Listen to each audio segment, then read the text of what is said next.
Hi and welcome. This is Crystal Jordan and I'm here with the RollingOut Reality Check exclusive.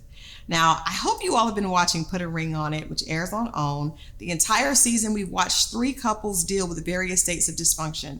But one couple in particular, we're dealing with a lot behind the scenes that was not captured on camera.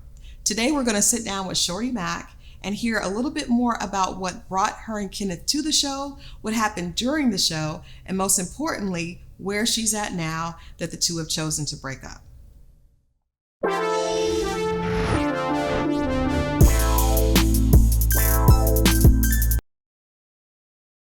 Welcome, Shorty Mack.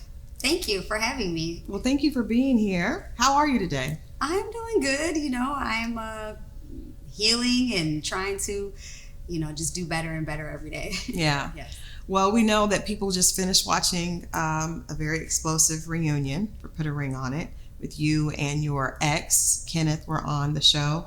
How do you feel about what just happened at the reunion? For me, I have been trying really hard to find the balance between moving forward, and just completely putting the past behind me. But at the same time, still trying to be aware of and cognitive of like who I am as a person and, my brand, and just trying to make sure that my truth is my truth and that I'm able to really express it fully. And so just finding the balance between those two things has been tasking, to say the least. Yeah. I'm sure. So when we're watching this, I think people forget that we're not watching this in real time, right? So you had a chance to kind of go through this situation on the show, and then of course watching it and seeing the comments and hearing the feedback from fans and just from strangers that you don't know. And then of course the reunion, and then watching that. So this entire process, we all go through relationships, but for you all to do that and to be able to share it with a global audience at this point, it had to be challenging, especially with the types of dysfunction that we witnessed on the show. Let's go back to the beginning. What was it about Put a Ring on It that made you think this could be an opportunity for Kenneth and I to get some help? So there was a few things. One is that I had been asking Kenneth to, get some therapy, some counseling behind the scenes for quite some time. Right. And for him, it wasn't something that he was really too interested in. He didn't see the value in a complete stranger who didn't know him, who didn't know me, inserting their opinion about our relationship. Right. I, however, was seeking therapy behind the scenes for myself personally. Okay. And within those sessions, I was also talking about my relationship. So the fact that I knew that he had a genuine desire to kind of like be on TV and be seen, I was like, this is a type of counseling that maybe he'll accept because it comes packaged in a way that's desirable to him. Okay. So the counseling aspect was big for me because I felt stuck in the relationship and unable to move. And I said, if I'm going to be here, at least if we can get some outside help, maybe he can genuinely start to, recognize himself and work harder in the relationship with us, and also on himself too, because there is value in counseling. Absolutely. So that was a strong aspect. Another aspect of it was, for me, I had kind of already decided in my mind that I didn't want to be in that relationship anymore. But for him, he couldn't fathom being outside of it, dating anybody else. He refused to even picture himself with anyone else. So again, the structure of this show was for him to start dating other people, or at least get in the mind frame of saying, let me explore outside of my relationship to see, is this the best thing? And it involved him being around other young women, going on dates, and putting himself in a mind frame of, hey, if I'm not going to be with Shorty, there might be other women out here and other options that may even be a better fit. So I liked that part of it. The other aspect was that our relationship, as much as you think it's toxic on screen, multiply that by 100. That's what's going on behind the scenes. But because he's such a charming individual, he seems so likable, it was difficult for me to even convince anybody that there was like serious toxicity, on his end behind the scenes. It was, a difficult task to convince people that I'm stuck in this relationship with this guy that seems so nice. Yeah. Because a lot of the abusive things that he was doing were behind the scenes. And so for me, I said, going on this show, I will be able to like document in real time almost some of the things that he's doing to me, because I know that, he's not going to be able to necessarily turn off and on who he is, myself included. This is reality TV. Right. So I was like, maybe he'll get in the habit of not doing those things, but if he is going to do those things, then I'm going to finally have the proof and documentation that I need when I do want to exit this relationship, that it's not going to look like I'm crazy or I'm lying, you know? So that's a lot. So like you when you use words like stuck in a relationship, and even, mention abuse, there's a lot behind that, right? So let's talk a little bit about what was going on in the relationship that brought you to that decision to say, this is serious enough for me to try to figure out something that may be a little bit outside of the box as far as getting counseling and getting help, because it really sounds like it was kind of a cry for help for yourself as well as for him. So what was happening in the relationship that caused you to come to that decision? So many dysfunctional and unsettling things. I realized pretty early on that the relationship was mismatched. But myself being somewhat of a public figure, that was constantly used against me. Okay. He understood that my brand was something that was important to me, that I had worked most of my adult life to build towards. And so he would always remind me that in the blink of an eye, that could all be taken away from me by him running any type of campaign against my character, who I am as a person. What does that mean? Let's just put that in plain English. I understand doing that. But when you say, we know that you're a radio personality and have been for quite some time, you've worked really hard to do that. What specifically was he threatening you with that made you feel like he's going to try to ruin the brand and the career that I've created? Yeah, very serious things. I know one time we had a discussion about going our separate ways. And that very night while I was sleeping, he went on to the social media sites of my current employer and my previous employer, and under alias social media handles was saying that sex tapes were going to be coming of me soon, that nude pictures were going to be coming of me soon. Now, me personally, I have not provided him with nude pictures of myself, nor have I intentionally cooperated in creating sex videos. Okay. But you live together. We live together. And this is an individual who early on let me know, I'm plotting against you. So it was a difficult place to be in, knowing that this individual is plotting on me. But at the same time, I have to come to terms with the fact that I'm allowing him the access to do so. So you can't create these videos or pictures of me except for that you're under the same roof as I am, And so there's that muddy water to navigate through. I'm allowing you the access, but once I put you out, there were times I had called the police to assist me and just removing him from my home because he wasn't understanding that this isn't working and you need to move out. He moved in with you. Let's because I know it's unfortunately sometimes it's hard for people to understand that a woman can be very poised, can be very successful, and still can be a victim of abuse, right? Because we have this idea of what abuse looks like. So I want to be very clear, and I want you to explain to the best of your ability how did this breakdown happen? Because when you hear a woman say, this man is threatening me, this man that I live with is threatening me with nude pictures and videos, of course the common question is, so why are you still with him? Are you still being intimate with him? How is this happening to where you feel this fear, but yet he's still in place? So kind of take us back and explain how the breakdown of the relationship happened to where you felt trapped. Right. So when we initially met, it was in Atlanta, but he didn't reside in Atlanta. He lived in Louisiana. And at the time I lived in Columbus, Georgia. I had just moved there probably about 2 or 3 months earlier to start a brand new job. So I didn't know anyone in the city. I met him in Atlanta, and early on he told me that he was planning to move to Atlanta, that he already had plans to move to Atlanta and to the Georgia area. And so that was what made me feel comfortable to enter into a long distance relationship with him, because I felt like it would be temporary. He's going to be relocating anyway.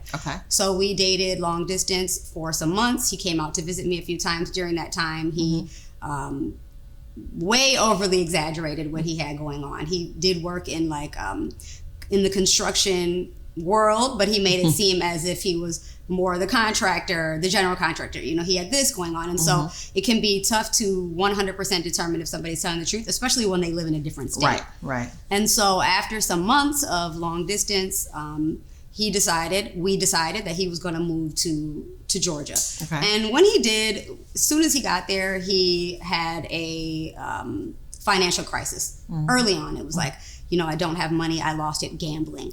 So that was a little bit of a red flag that went up for me. And I let him know that, hey, I understand that you're coming to Georgia. You're starting over. You know, I want to give you that. But at the same time, it seems like you're showing me signs of that financial irresponsibility. Right. He was like, no, it was like a one-time thing with my friends. I was celebrating my move here, you know, and just give me a chance. So I gave him a chance, you know, for, I would say maybe a month, you know, at that month, he just kind of showed me that this was not going to be good. So early on, I had some friends assist me in just kind of tricking him to leave because I could already tell that the conversation wasn't going the way I wanted it to. And so I just kind of did hey, I'm going to Atlanta for the weekend, you know, with my girls, and you're just so new here. I don't want to leave you at my home.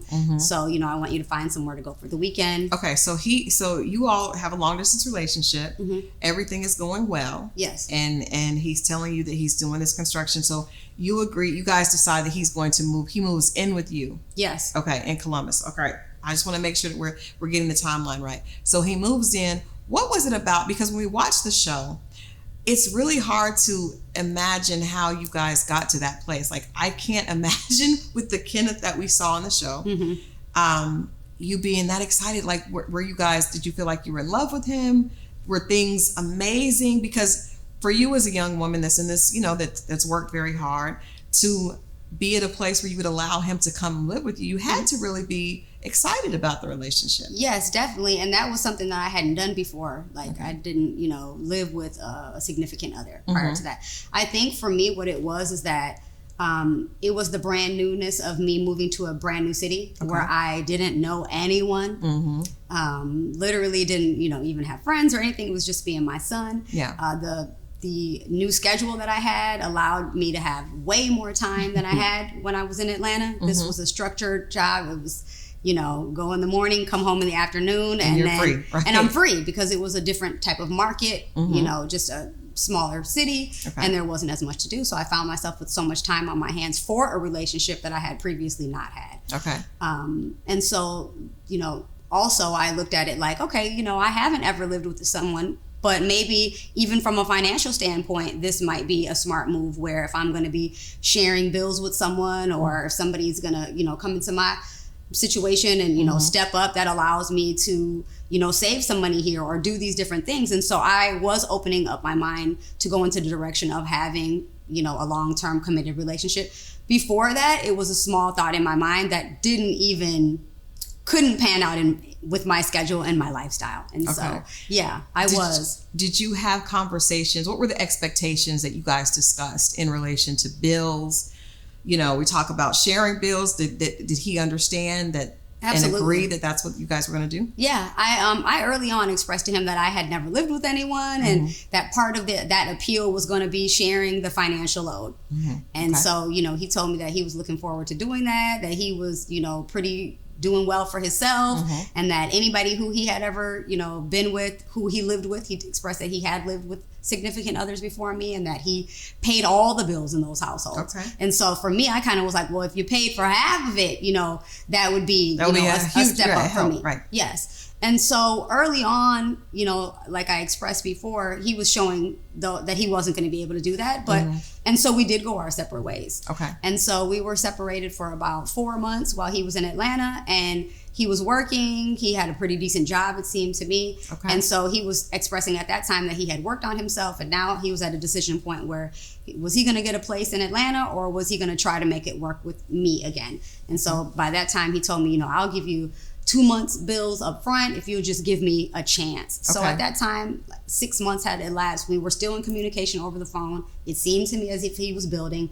I wanted to give him another chance. And so he did come back in my home. He did pay some bills, but the problem was that he wasn't doing it on time. So it was still a situation where I was having to take leadership over it, where the first of the month, I'm going to pay all the bills. Later on in the month, I'm going to try to slowly recoup them from you. Okay. And that became our pattern.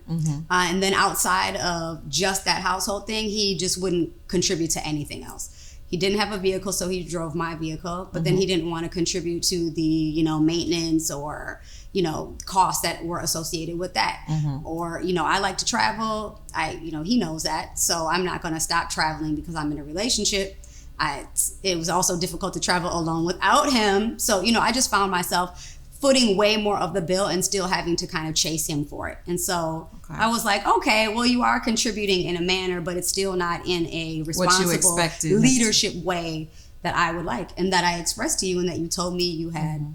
That you were doing. Yeah. Were there any other issues besides finance? Because I think what has gotten viewers a little incensed, we'll say, and even I think what we saw expressed at the reunion was that when we hear things like, oh, well, you're not on my, you want women out of your league. Yes.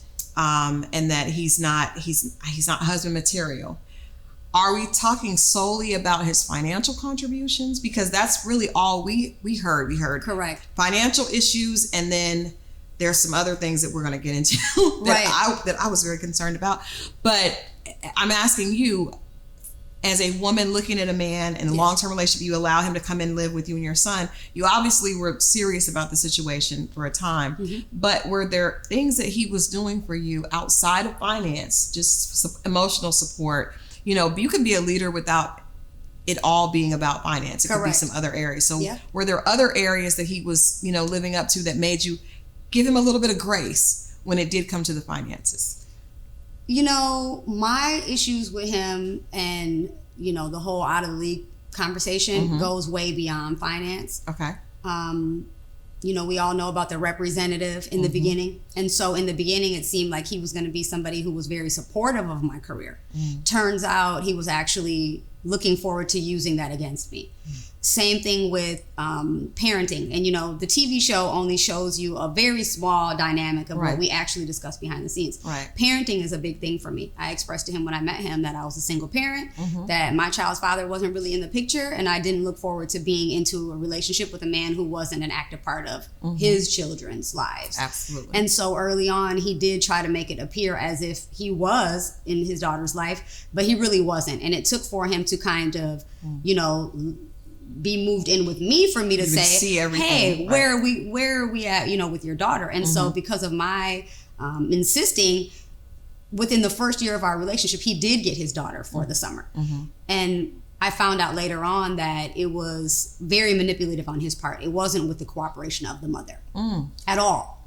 And she called the police on us the whole summer. The child without, so that's a nice way of kidnapping. I mean, that's right. The daughter had went from Louisiana to Atlanta, where she had an aunt on her mother's side, and the aunt expressed to him that he could come and get her for the day, to spend some time with her, and he took her to Columbus. My understanding was that he had arranged with the mom to have her with us for a month or two during the summer.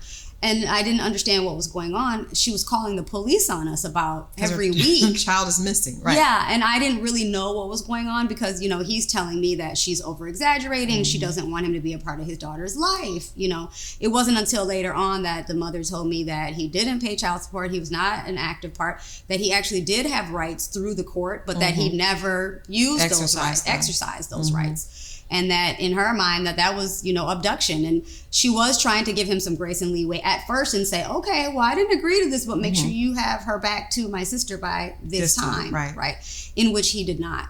And so once we were living together, I could see that he wasn't really an active father. Okay. I could see that he wasn't necessarily having any desire to be an active, positive figure in my son's life. He was expressing to me that he was looking forward to my son going to college and moving out so that he could get out of his way. Like, these are the wording that he uses, But how was he towards you? How were you? Because I've got to say, and I'm sure people watching are going to think the same thing. These all seem like horrible traits, right? So even hearing that he went away, you guys split up and you were talking via phone for about 6 months, what was it about Kenneth that made you where is that? Because we're not hearing that. What was Right. it about him that made you keep giving him a chance, and even made you fall in love with him in the beginning?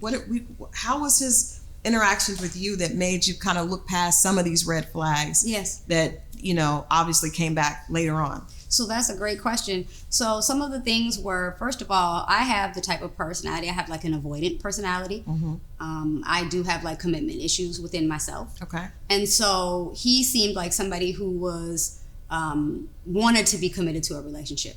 And so early on, me wanting to give up and him saying, no, let's keep working on it, was something that I felt would be positive to my relationship with anyone. Right. Because I realized that I'm the flight person. First sign of trouble, I'm out of here, Right. So if I also have a guy who's like that as well, which I've had in the past, we never move forward. Right. And so his ability to communicate, in my eyes, I thought, well, I was like, oh, this guy, if I tell him I'm over this, he's still going to keep trying, which is something that I need, and it wasn't to, flatter or to my ego, which I think that some people think that it was just more of like, oh, this guy wants to really try hard, you know what I mean? And so I was like, okay, well, if he wants to try, I want to try. Also, we had things in common, like, believe it or not, I'm really into real estate. I'm really into that world. And him telling me that he was a general contractor and that he refurbishes homes. In my mind, I'm like, oh, wow, we can grow to be a power couple, even if that's not where we're at right now. He was telling me that he had the desire to do that and that, so we had that in common. Okay. Early on, I did really think that he was a strong part of his daughter's life. And so when he's expressing to me how much he loves his daughter and all these things, I'm like, very endearing to me because that's not my background with my child's father. Okay. So those are some of the things that, he's very affectionate. I'm somebody who grew up in, like an African household. We don't really show affection like that. He helped me to put some of my walls down in terms of being affectionate, showing affection, expressing affection. That was something that I wanted to grow in that area. And he's somebody who is like that, know. It just wasn't until later on that I saw that same thing could also be coupled with, manipulation. And I love you so much that if I can't be with you, then I don't want to be here in this world. You know what I mean? So it became from, oh, he wants to really work on being committed to, oh, now I'm responsible for this person's entire their happiness. So the same things I think that brought me in, either later on I had an understanding that they weren't as real as I thought that they were, or that those same things that drew me in ended up being the same things that made me want to run away. Okay, so that kind of helps us pull that picture together. If you're in a new city and you come from a city in Atlanta where you had a lot of friends, and so you go someplace where you're isolated, and then definitely him being affectionate. I think these are the points that we didn't necessarily get a chance to see during the show. We didn't see what made you guys fall in love, because when you hear someone say, I'm stuck, it's like, girl, how'd you get stuck? Yeah, no, he's funny. I mean, on the show, it's really it's very intense between us. But Kenneth is really funny. I mean, he is literally a comedian, and he gets along well with people. Hey, these are my friends. He's gonna make my friends laugh. Everybody, loved him. So he's cute. He's attractive. I can't leave that out. Yeah. So we definitely aren't gonna leave. As a woman, a man who's attractive, who is intentional about being with you, I think that feels good, right? When a guy is like, I don't want to let you go. I'm not. Sometimes even, especially if we're in a place where we may need a little extra love, and we're not, in a good place ourselves, that can feel good, and it can be mistaken as love when it's really something else. So, all right, so these things start to happen. You start to see the pretense come down, right? The representative starts to fade away, and you start to see the reality with Kenneth. What are some of the things that because you're in counseling, what did you want, or what did you think that he could work on in counseling that could make this come back together and everything, the picture would be perfect again? I was hoping that he could see that I'm not his enemy. I think my delivery and my tone can be harsh. I have to work on that. Okay. There's no excuses for it. There's nothing else I can say except for I've got to work on that. Yeah. And also, Kenneth has some insecurities within himself too. So my harshness and my tone and my delivery, And his coupled with his insecurity about where he's at in life, it's fuel and fire. Right. So what I was hoping is that maybe the counseling could help me with my communication and my delivery. And maybe it could help him see that I'm not your enemy. And so if I'm saying I want you to step up, it's because I actually think you can.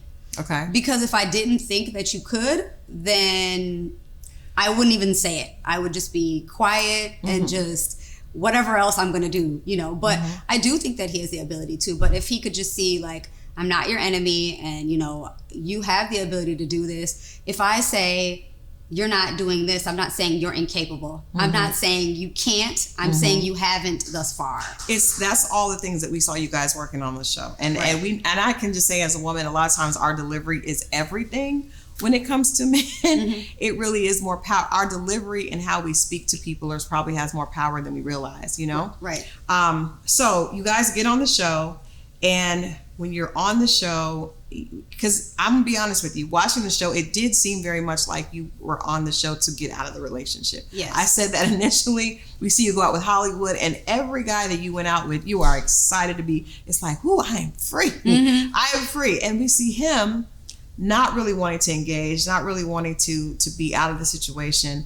And that's when I think the audience became very aware of the tone and the way he was spoken to. We don't see that coming from him. Right. So what was the experience like taping the show, and hearing, him? He actually was probably a little bit better of a sport than some of the other guys when you went on dates. But it was clear that you really were committed to moving forward and potentially being out of the relationship, and he was not. Right. Did you feel that? Is that what you guys felt as well? Well, you felt as well. Yeah, absolutely. And we had discussed it. We had discussed it before we went on the show. I have expressed to Kenneth many a times that I don't think we need to be together. I don't think we need to be together. And he does not hear me. He doesn't. We haven't spoken in half a year. If you ask him right now today, he will tell you that we are madly in love and that I am still his lady. How do you know that? Because I know people who he tells that to. Okay. We have mutual people in common. Wow. And on the internet, he he's created a whole YouTube page that he's dedicated to me. Okay. That he has mostly unflattering videos of me, which is kind of that manipulation, right? It's like, you adore me, so you're going to make this page, but then you're going to put up all pictures of me eating and I don't have makeup on and I'm looking crazy. So it's like, okay, let me play devil's advocate. Do you think that he feels that those pictures are unflattering? Because we do know sometimes men are like, my husband's like, I really prefer you without makeup on. Yeah, I don't want to be seen without makeup. Yeah. But he's like, I'm good with you without makeup, and he doesn't care if I'm eating. I mean, so do you think that he's intentionally trying to make you look bad? Yes, because I've expressed to him that I don't like that, you know, and he disguises it as, I'm your fan, I love you, but it's not really normal. You know what I mean? And especially if I've expressed to you the boundary that I don't like it when you do that, and definitely that if anything, this should be for your phone or your memory, or this is a home video of ours. That's true. It's not for you to put on the internet. National, right? Correct. Especially when you're on the show.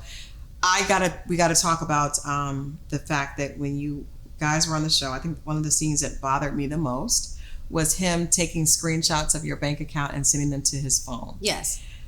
I could not understand at that point why we're still even dating. Why are we still dating? Because that is fraud at minimum, right? Felony at most, right? It's fraudulent. There is the intent just with that behavior to either embezzle money from my account. I mean, there's nothing good that can come of that. Yes. What happened with that scene, and were you? Because you said you were disgusted. But that was shocking, and I think the audience responded, but we quickly moved past that because we saw you all going through so many other things. But I was like, wait a minute, we got to go back and talk about the fact that he would do that. Where did that come from? And is that something that had happened before? Because you didn't seem surprised that he had done that in the scene that we saw. Right. So I'm so glad you asked me that so that I can bring you, even behind the scenes of all of that. So Egypt asked him at the reunion what that was about. And what he told her was that he was trying to cash app himself back the rent that he gave me. Okay. which is something that, you know, like I told you, with the, you know, paying of the bills in the household, it was something that every month he resentfully did. It wasn't, you know, a tone of, I live here, I'm the man here, you know what I mean? This is my duty, my responsibility, and I find pride in taking care of this household. You know, he moved into my home, so he didn't have to put furniture in there. He didn't have to deposit, you know, all of that. Nor did he contribute or buy furniture or anything during the time that we lived there. So in his mind, you know, he might give me some rent money, right? But if I do something that he doesn't like, he wants to recoup that rent money back, even though he still lives here. Right. Okay. So that's what he told Egypt was his intention. You all were living together during the taping. Right. And so I'm glad that you asked me about that, because so many people on the internet said, oh, the minute he did that, show over, I would have been done filming. And so I'm glad that you said that, because shortly thereafter, he did actually go into a hotel. Production did on that day. So let's rewind. So what happened was that the prior day was our very first day of filming. Okay. First day of filming, we're getting ready to go on our dates as the women. I go on my date with Hollywood. I come back home. He wants to know, am I going to go on another date with Hollywood? I said, I don't know, you know, I'm thinking about it. He was enraged, you know, you better not go on another date with Hollywood. And so it went from are you to you better not. And so, you know, I was trying to ignore him. I had my phone in my hand, and he says, did you give him your phone number? And I said, you know, I just kind of looked at him, and he goes, did you give him your phone number? And he reaches over and he takes my phone out of my hand. I bet you gave him your phone number. And he goes in the room, and he's in there for quite some time. And so I know that this is bigger than Hollywood. Right. And so, you know, he's got my phone. And so after a while, I didn't even want to be in the house anymore. So I left. I left for some hours, went and slept in my car. It was very cold. With him still having your phone? Still having my phone. Because he's 6'3.5", I'm 4'10". I cannot physically overpower him to get my phone back. Right. So and there was nobody around that you could say, hey, he has my phone. No production, nobody's around at that point. You guys are Production had left right after he threw the necklace. You know, they left, wrapped up, and went home. So now I've got to sit with this at home. So he has my phone. I go to my car. I sleep for some hours. I wake back up like early in the morning. I said, why am I sleeping in my, you know, car? So I go back up. I tell him, I'm like, you need to get out. I make a big scene of it. You know, I'm like, I'm going to get help. I'm going to call the police. Like, you need to leave right now. And so he leaves, but he leaves with my phone. So I go to sleep. The next morning, I call the production people. I tell them, hey, you know, we're not going to be able to film anymore. I can see that mentally he's not going to be able to handle this process, and the weight of it is going to fall on me, so I don't want to move forward. So they spoke with him at that time. They asked us, you know, to meet the production people at where we were filming for that morning. So I get dressed, I go down there, I tell them he has my phone. You know, I haven't been able to get it since last night. So they go and they get my phone for me. And we talk, and we agree to film the group session with Dr. Nicole. They give me my phone, but I turn around and give it right back to them, because we can't have our phones while we film. Right. So I give it to them. They put it in my car for me, which I had driven by myself there. And so we filmed the group scene where I explained to Dr. Nicole how he had taken my phone that night. You know, he said that he took it because he felt insecure. She praised him for expressing the reason why he had done it, but didn't really address that it's not okay he did it. Right. And so we get done filming. We go back to the cars, which have cameras in them. And when we, you know, sit down in the car, the first thing I want to do is get my phone, because I haven't had it since last night. So when I see it, I see a bunch of sent messages. And so one of the things that I saw sent was a paycheck stub that I had a picture of in my phone, you know, for like depositing. So he sent a picture of a paycheck stub to himself, because he wants to know like what my earnings are, because I don't share that with him. And then the other thing that he had was a picture of the front and the back of my debit card, which was in a thread that I had sent to my son for him to book an airline ticket. So it wasn't even in my gallery of photos, but remember, I told Dr. Nicole that he wasn't just looking at messages of me in Hollywood. He was looking at me in messages of everyone. And he had all night to do it. So he sent himself my paycheck stub and a front and a copy of the front and back of my debit card. So it wasn't banking info in terms of him entering my app. Because I know a lot of people had questions about we thought how it was, does he have access? thought it was like, well, you know, most people have their app on their phone. So if you get in there, but that... Mine is with facial recognition, so he couldn't get in that. Okay. But if you think that you know how much money I've got in my bank account, and then you've got my bank card, then you're planning on stealing money from me. How do I know this? Because he's done it before. He's stolen money from you before. He's attempted to cash app himself money by linking it to my debit card. At which time I tried to press charges on him through the bank, but because no monies had actually been taken, there was nothing to recover. They don't pursue almost fraud charges. They, you know, had he actually successfully taken the money, then you could have prosecuted. Correct. I guess, you know, Shorty, as a woman listening to another woman, and I know this from working with domestic violence services for years with clients, a lot of times what we see is not really what it is. But it's just really hard to understand someone could be going through this type of dysfunction and still showing up to tape. At what was there any point in time that you thought, you know what, this is not going to work? Let me just get out of this. I don't know what the you know, the stipulations are, but it's hard. And I think, you know, with viewers watching that, we see him talking. But if a woman is going through this type of trauma, was there anyone else that knew what you were going? Did you have a friend, a sister, anyone around that could say, hey, we got to get you out of this situation?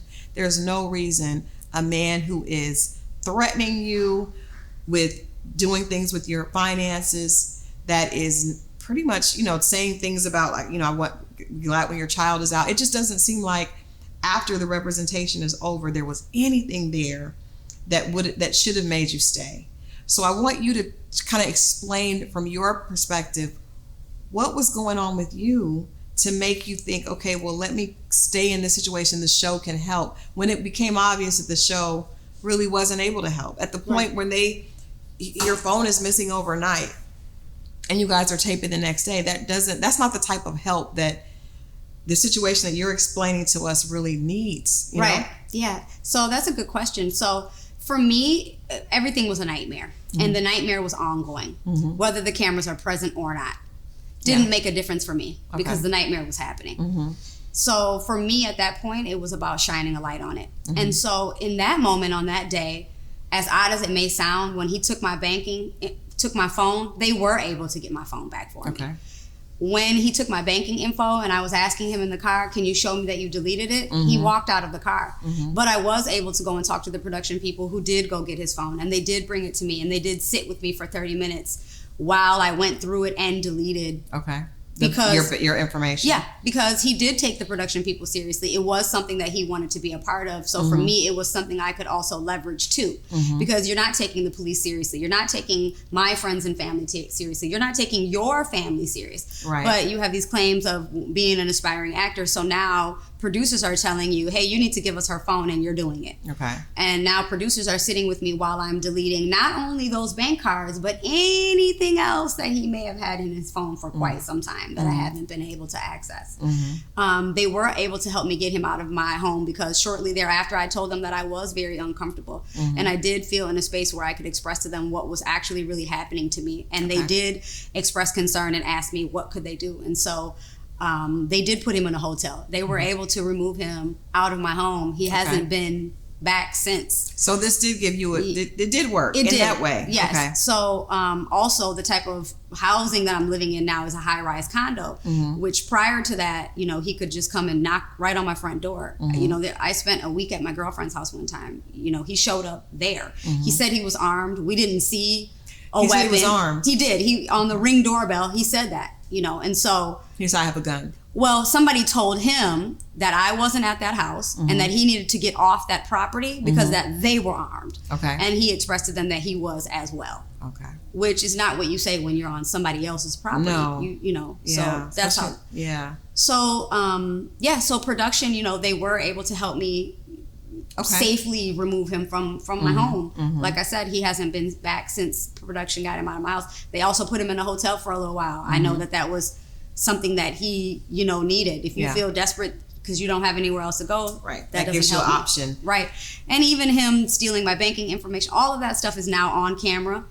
And so I have, that evidence. I would think it sounds like the situation was a lot more serious than maybe even you recognize, because if you're staying with friends, if you are afraid of him physically, like, well, he's doing things that you don't feel like you can get out of it, that's abuse, right? And I think a lot of times we don't recognize it because maybe the person is cute, we like them, it just doesn't feel like abuse until something horrible happens. But what you're describing is an abusive situation. It's very abusive. Yes. Did you understand that the situation was that bad? I filed multiple restraining orders on Kenneth. So, this is prior to going on the show. It's all a timeline. I got him in my house. Okay, I can't get him out. I called the police. The police told me that unless he had hit me physically, that there was not a domestic issue that it needed to involve police. Okay. If I simply wanted him out of my house, that I needed to file an eviction on him, because if he had been there for longer than 2 weeks, he was a resident of that home now. Even though it was in my name, bills are in my name, everything. Right. So the eviction process is going to take 30 days. I'm intimidated. I don't want him in my house for 30 days while he knows that I'm filing an eviction on him. That doesn't sound safe at all. So at that point I say, okay, I'm going to just wait until the lease runs out. Then I'll have my family and friends make sure he doesn't go with me to the new residence. That's exactly what I did. On the day that I moved, Ron was with me. A lot of people were with me and said, hey, brother, she's moving to a new house. You're not going there. But because we lived together, he knew my schedule. So he knows that my son is going to drop me off at work. He's going to use my car to go to class. He waited for my son to drop me off at work, followed my son home because he knows. And even with my son wasn't scared or intimidated, He tells my son, I love you. I'm sorry I moved out so abruptly. Your mom and her people pushed me out. I wanted to give you a proper goodbye. He told your son that. Yeah, I love you. I love your mom too. This is really a misunderstanding. When you see her, you let her know that it's a misunderstanding. I really love her. Here's a couple dollars for your pocket. I don't want you to think I ran out on you because as a man, I love you and I wouldn't do that. But now he knows where my new residence is. So at that point, he was driving, circling around my residence. I was calling the police. I was calling his mom. His mom was begging me not to call the police in this police brutality. I wanted to ask you about the mom because we saw a scene with his brother where the brother said you were calling and talking bad about him to his mother. Okay. And, we're hearing that and I'm thinking, we all know. Usually a man's mother is going to be a lot more sympathetic to his issues than yours. Correct. So was his family aware at the level of the abuse? They were very aware. They didn't want me to involve police because they said that his behavior could be unpredictable and they didn't want it to result in him being harmed by the police. I didn't want it to be result in him being harmed by the police, but he did know where my new residence is, and this is a problem. Yeah. And it was a regular house, residential home that you can walk right up to. I went and got a security system. I did a lot of things, and so for me, it was kind of like when he has the illusion that we're okay and we're cordial, he doesn't do these things. And no one has been able to help me thus far. So in my rationale, I would rather try to be cordial with him, give him the illusion that we're cordial. To keep the peace. To keep him, because every time I say I want out, every time I say don't call me, you go and do something crazy, right? Were you physically afraid of him? Were you afraid of what he could possibly do to you? Yes, in the sense of the way that he was behaving, not in terms of, he never hit me. He never gave me the illusion that he was going to hit me. Okay. I want to be fair in saying that. But I also want it to be known that he's almost 6'4", right? And so him saying, I'm going to take your phone physically, no. That's you don't have to hit me, right? And I'm also not going to give you a reason, right? Right. I don't want to be hit. I don't want to be hit, so I don't want to be. And so for me, I'm like, well, I might as well try to be cool with him until I have an out. So what ended up happening was that I ended up moving from that residential home to a high-rise tower, right? With security. And so it was at that time that the show opportunity came about, and I said, cool. If I can get him out of this condo, right? If I can get an address where I can serve him with a restraining order, because that's why the previous restraining orders didn't work, is because you have to have an address where the individual can be served. I said, if I can get him out of my condo, if I can get an address where I can get a restraining order, and if I can get on video record of him doing criminal things to me or admitting sabotage, I've got something. And that's why even when he took the banking info, you know, we were talking on the bed, there were a lot of people who were enraged with me about my level of patience. Why is she holding his hand? Why is she, you know, being nice to him? Because I need you to admit, sweetheart, that you sabotaged me. Because if I say, you did this and this and this and this, you're going to argue with me. What you want. I need you to admit right now that when I leave, that you are letting me know that there's going to be consequences. And he did. That, you know? So for me, it was kind of a thing like, one of two things has to happen. We're going to come to this show and maybe Dr. Nicole is going to give this man some serious therapy, you know, and then I can be okay in this, or I can show the whole world like, we broke up, we're done. If he's saying anything other than that, it's not true. So you guys had a very volatile breakup scene. Yes. We saw him very upset, but I think the trajectory of the show, especially when it comes to you all's relationship, I don't think people were surprised, because we kind of saw, from what we saw, he got dumped on a lot, right? Yes. You saw him you dump on him a lot, and then we saw him kind of get empowered and retaliate. Even the scene with his brother, and you know, just even the conversation with Dr. Nicole when she came by to talk to him, he seemed like he was just constantly being beat down. You know, you're not good enough for me. You're not good enough for me. And we didn't see your side or where that was coming from. All this information is not seen on the television show. right. So I just want to ask you, I know we're running out of time, but this is a situation, and the reason I wanted to talk to you like this and take this really seriously is because I'm sure a lot of other women are dealing with situations like this, right? If a man is not physically hitting you in your face, a lot of times we don't think it's abuse. But if he's manipulating you, he's not allowing you to leave situations when you want to leave. I've had that happen to me when I was a lot younger. And I didn't know what to do. And it was a very charming guy. And my friends are like, oh, Crystal, he's such a nice guy. But I was really afraid of the situation if I would ever try to get out. So I can relate to that. And I think a lot of people can. But I also think there are a lot of things that we can do as women to protect ourselves and to make sure that we're healthy when we're allowing people into our space. So I would ask you, and I'm definitely not blaming you for what happened. I'm applauding you for the fact that you're actually stepping up and you're sharing this, because this will help someone else going through that. But in sharing that, I do want you to say, if you could look back and do it all over again, where do you think the changes should have happened with how you handled the relationship so that you didn't end up in a situation with someone in your home pretty much holding you captive? You weren't able to get and that can be very scary. So what would you do differently if you could look back and say to yourself about 4 years ago when you met him? What would be the different moves that you would make and that you would probably take with you moving forward in relationships? Yeah, that's a great question.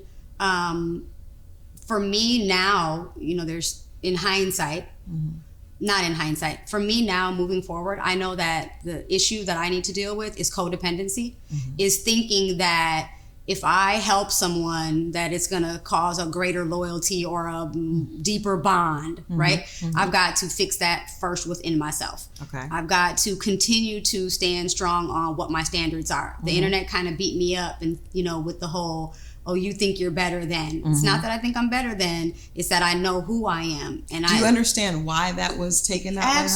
Absolutely, yeah. And I think people don't know, like with the editing, that conversation, it's funny because that conversation actually started out with him kind of beating me up, saying, you know, women do this, women should do this, women should do this. She should carry herself like this is what women do. And then I said, yeah, you know what, there probably are women who meet that standard of what he's saying. But the question is, would they want to deal with him? Because I feel like he wants women out of his league. And that's where the editing came in at, was there. I think they didn't catch the front end of where he was measuring me up, you know what I mean, and sizing me up to what he feels like is. I think that out of the league is the trigger that a lot of people, myself included, was responded to.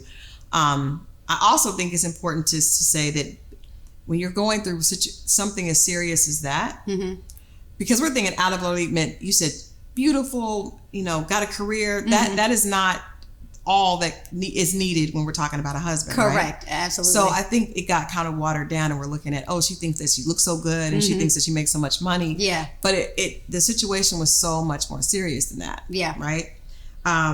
So do you think that watching yourself back, what was your kind of takeaway from the conversations that you guys had? Because that way of responding is not going to fix it. But Correct. It does seem like a woman that is just tired and wants the hell out. Yeah, and that was my thing.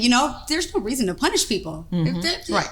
What the internet was saying wasn't wrong. Right. Sweetheart, if he's not on your level and that's what you feel, then why are you there? Right. For me, it was like we've talked about this whole time, my inability to leave, safely and feeling okay. Right. So, but I think moving forward, that's what I've got to deal with is my own codependency issues on how I deal with people. And then in hindsight, I think what I would have done differently is that regardless if he and I were having a long distance relationship, if that man told me he had intentions to move here anyway, he should have moved into his own place there you where go. At that time we would have continued to get to know each other in that manner. Because in a normal circumstance, I wouldn't move in with somebody that I've known for 5 months. But my rationale was that he is moving from another state.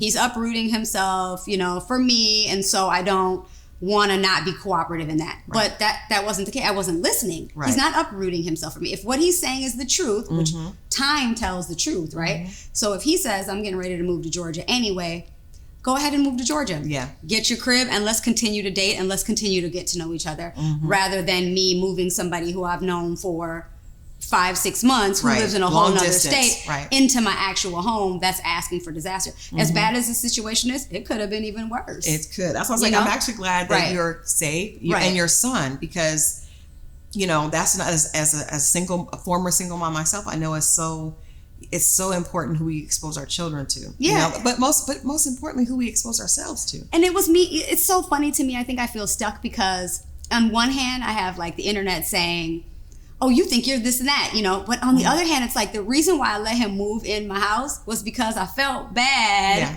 And I didn't want him to think that I'm not a partner. I'm not somebody who can build with you. Right. But in doing that, I actually ended up dishonoring myself. Right. Because up until then, my standard was that I wasn't going to move in with anybody until I got married. Yeah. So where did that go? So you got to keep those standards. As Iyanla told me very bluntly, if you are running into things that you don't like, you got to up your wattage. And so having standards that are high is not wrong at all. I think sometimes having standards that are high but not sticking to them allows us to be inconsistent, and then we get results that we don't like.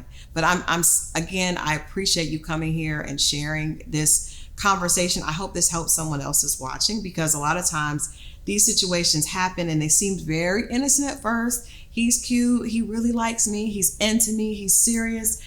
And then it ends up as something else that you did not count on and you don't know how to get out. And again, I think that just because we have the image of having it all together doesn't mean that you're necessarily internally have it all together. None of us do. We're all works in progress.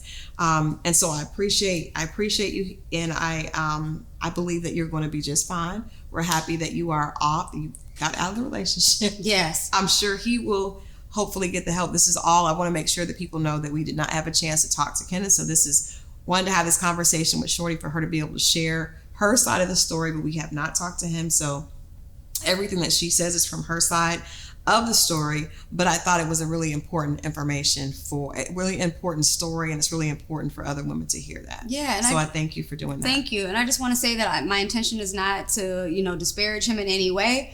This is my truth. I do want people to know that I did want to walk away. This is not a situation where I wanted to punish myself. I did want to walk away. I tried to walk away. I exhausted many options in trying to do so.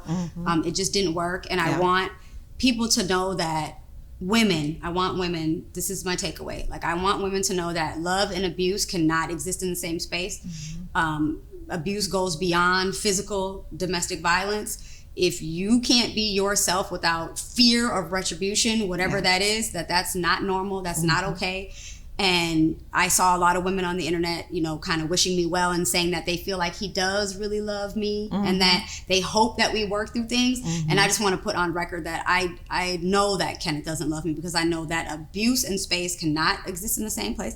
You cannot tell me that you love me and threaten me at the same time. And that's what I tried to explain to Egypt. You know, when she watched him go from 0 to 100, you just saw 2 people in front of you. I want you to be cognizant of that. Love doesn't look like intimidation. It doesn't look like fear. It absolutely doesn't.